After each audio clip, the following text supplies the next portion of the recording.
Le pari qu'a choisi le gouvernement, c'est de dire on emmène finalement nos partenaires opposants dans une espèce de temps long de conversations supplémentaires après 18 mois déjà de discussion. Ouais, mais on voit bien que donc ça fait l'effet inverse. on voit que c'est compliqué parce que ça a laissé l'ouverture, ça a ouvert, et ça c'est encore une fois quand le ministre disait oui on va reporter aux années. Moi je pense qu'encore une fois il y a une grave erreur à Matignon pour le coup là cette affaire.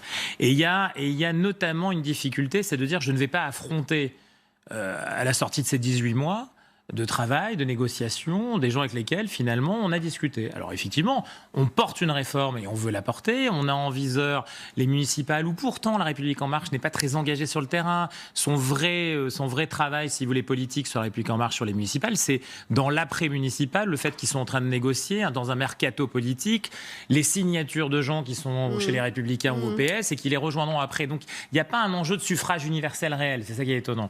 Mais en même temps, on a voulu sauter ces municipales. On veut se donner du temps, donc on s'est embarqué dans un temps long qui, lui, pose un défi aussi aux syndicats. S'ils ont fait comme Paris, c'est que les syndicats n'avaient pas les moyens de mobiliser pendant cette période-là. Et on a vu ça et là que la CGT elle-même, elle est un peu débordée. Elle a perdu un peu le contrôle d'une partie de sa base qui rejoint, qui tente des opérations dont on ne sait pas trop d'ailleurs si elles sont téléguidées ou pas. Mais donc on veut exploiter, teaser le 5 décembre jusqu'au moment où le 5 décembre arriverait.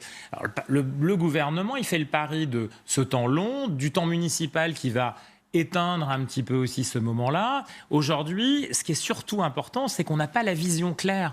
On ne sait pas vers quelle direction on va avec la réforme des retraites. On a perdu le fil de la direction. Les Français, ils veulent savoir vers quoi on va. Et finalement, petit à petit, ce qui se passe, c'est qu'on détricote le fil aussi de la vision générale de société qui est à l'œuvre chez Emmanuel Macron.